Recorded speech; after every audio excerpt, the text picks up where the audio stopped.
হুসাইন একবার বিশ্বনবীরে প্রশ্ন করলেন, নানা মানিল আমজাদ ইলাল্লাহ, বলেন তো নানা আল্লাহর কাছে কে বেশি দামি, আপনি নাকি আমি? বিশ্বনবী বললেন, হুসাইন আনাল আমজাদ, আমি বেশি দামি। হুসাইন বলল, নানা জি আমি মানি না, আনা লা ওয়াফিক, আমি মানি না নানা। কেমন করে আপনি আমার চাইতে বেশি দামি হন? আপনার চাইতে আমি বেশি দামি। বিশ্বনবী বললেন, হুসাইন আমি হলাম নবীদের নবী, আখির নবী বিশ্ব নবী, আর তুমি হলা আমার উম্মত, তোমার চাইতে আমি বেশি দামি। হুসাইন বলে, নানা জি আপনি ভুল বললেন, আপনার চাইতে আমি হুসাইন বেশি দামি। সুবহানাল্লাহ কইবেন না? বিশ্বনবী বললেন, কাইফা যালিক, কেমন করে এটা? হুসাইন বলল, নানা জি তাহলে বলেন তো আপনার আব্বার নাম কি? বিশ্বনবী বললেন, আমার আব্বার নাম হলো আব্দুল্লাহ। কি নাম? হুসাইন বলেন, আনা খালি আব্দুল্লাহ, লাইসা ক্বাবলাহু ওয়ালা বা'দাহু শাই। খালি আব্দুল্লাহ, সামনেও কোনো টাইটেল নাই, পিছনেও কোনো টাইটেল নাই। আমার আব্বার নাম আপনি জানেন নাকি? আমার আব্বা হলো শেরে খোদা, দুনিয়ার সব কাফির মুশরিকদের জন্য আল্লাহ আমার আব্বারে বাগ বানিয়ে পাঠিয়েছে। আমার আব্বা সাধারণ কোনো মানুষ নয়, বিশ্বনবীর মেয়ের জামাই। আল্লাহু আকবার। আপনার আব্বা আব্দুল্লাহ কি কোন নবীর মেয়ের জামাই নাকি? বলেন, আমার আব্বার নাম হলো আলী কাররামাল্লাহু ওয়াজহা। বিষ্ণু বললেন, তাই তো, আসলে তো তোমার আব্বা বেশি দামি। আবার হুসাইন প্রশ্ন করলেন, নানা বলেন তো আপনার আম্মার নাম কি? কি নাম বিশ্বনবীর মায়ের? তোরা দেখে যা আমিনা মায়ের কোলে, মধু পূর্ণিমারি সেথা চাঁদ দোলে, যেন উষার কোলে রাঙা রবি দোলে।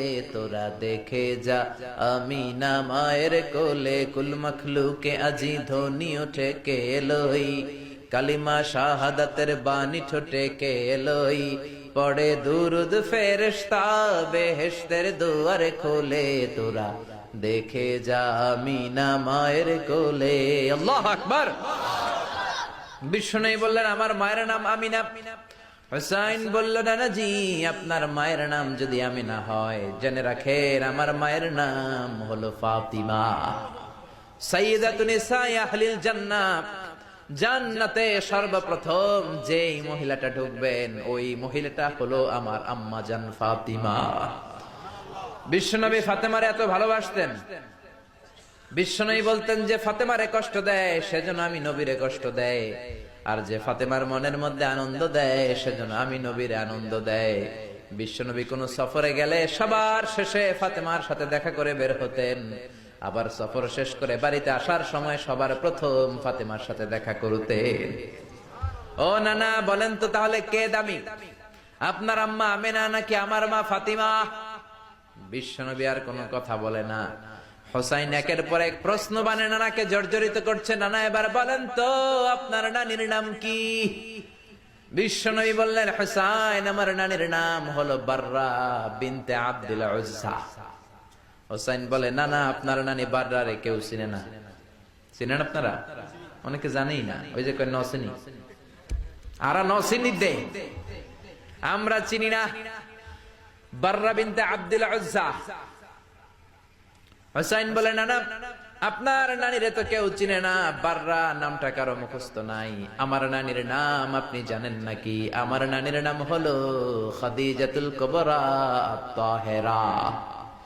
একটা মহিলাকে আরশের উপর থেকে আল্লাহ সালাম জানিয়েছেন, ওই মহিলাটাই আমার নানি খাদিজা। বিশ্বনবী খাদিজারে এত ভালোবাসতেন, বিশ্বনবী বলতেন, আল্লাহ কিয়ামতের দিন যখন কেউ কাউরে চিনবে না, ওই কঠিন দিনে আমি যেন আমার প্রাণের খাদিজারে ভুলে না যাই।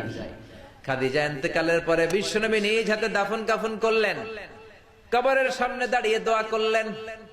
দোয়ার পরে সব সাহাবীরা ঘরে ফিরে যায়। আবু বকর বললেন, নবী চলেন ঘরে ফিরে যাই, দাফন শেষ, কাফন শেষ, দোয়াও শেষ।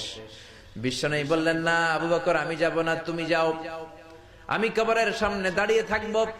যেই মহিলাটাকে এই কবরের মধ্যে আমি শোয়ালাম রে আবু বকর, এই মহিলাটা সাধারণ কোন মহিলা নয়, আমার বিপদের দিনের সঙ্গিনী খাদিজা। মক্কায় এই মহিলাটাই আমার হাতে প্রথমে কালিমা পড়ে ইসলাম ধর্ম গ্রহণ করেছে। মক্কায় কেউ যখন আমারে সাহায্য করে নাই, তখন আমার খাদিজা আমারে ভুলে নাই। কেউ যখন আমার শেল্টার দেয় নাই, সাহায্য করে নাই, খাদিজা আমার সাহায্য করেছে। মক্কার লোকেরা 3 বছর শিয়াবে আবি তালেবে আমার জেলের মধ্যে রেখেছিল। আমার কলিজার টুকরা বিবি খাদিজা ওই জেলখানার ভিতরে আমার সাথে ছিল। আবু বকর, তোমার মনে চাই তুমি ঘরে ফিরে যাও, আমি এখানে দাঁড়িয়ে থাকবো। আমি দাঁড়িয়ে দাঁড়িয়ে খাদিজার কবরের 3টা প্রশ্নের জবাব আমি বিশ্বনবী নিজে দিয়ে তারপরে ঘরে ফিরে যাব রে আবু বকর। সাইয়েদনা জিবরাইল এসে বললেন, ইয়া রাসূলুল্লাহ, ইয়া হাবিবাল্লাহ, দাঁড়িয়ে থাকার দরকার নাই, আপনি ঘরে ফিরে যান। আল্লাহ বলেছে খাদিজার কবরের 3টা প্রশ্নের জবাব আরশের উপর থেকে আল্লাহ নিজেই দিয়ে দিবে। ও নানা, কই আপনার নানি বাররা, কই আমার নানি খাদিজা? বিশ্বনবী কোনো কথা বলেন না। হুসাইন আবার প্রশ্ন করলেন, নানা বলেন তো আপনার নানার নাম কি? বিশ্বনবী বললেন, আমার নানার নাম হলো ওয়াহাব ইবনে আব্দে মানাফ। হুসাইন বলে, নানা আপনার নানা ওয়াহাব রে কে চিনে? কেউ চিনে না আপনার নানারে। আর আমার নানারে চিনে না এমন কোন মানুষ পৃথিবীতে নাই, ঠিক না? আমার নানার উপরে দুরূদ পড়ে না এমন কোন মানুষ পৃথিবীতে নাই। আমার নানার প্রশংসায় পঞ্চমুখ নয় এমন কোন মানুষ পৃথিবীতে নাই। আমার নানারে মাছে চিনে, গাছে চিনে, জিনেরা চিনে, ফেরেশতারা চিনে, পাখিরাও চিনে, ঠিক কি না? আমার নানা হাউজে কাউসারের মালিক, আমার নানা শাফাতের মালিক। আমার নানা শুধু মানুষের নবী নয়, জিনদের নবী নয়, ফেরেশতাদের নবী নয়, আমার নানা সব নবীদের নবী, ঠিক কি না? আমার নানার নাম হলো, পড়েন, মুহাম্মাদুর রাসূলুল্লাহ সাল্লাল্লাহু আলাইহি ওয়াসাল্লাম। এই হলো আমার নানা। এবার বলেন কে দামি? বিশ্বনবী আর ধৈর্য ধারণ করতে পারেন না, ধা ধা করে চোখের পানিগুলো ছেড়ে হোসেনকে বুকের মধ্যে জড়িয়ে ধরেন আর বলেন, হোসাইন তুমি ঠিকই বলেছ, আজকের তর্ক বিতর্কে আমি নবী হেরে গেলাম, তুমি জিতে গেলা। আসলে আমি নবীর চাইতে তোমার দাম আল্লাহর কাছে কোটি কোটি গুণ বেশি। কোন সুবহানাল্লাহ।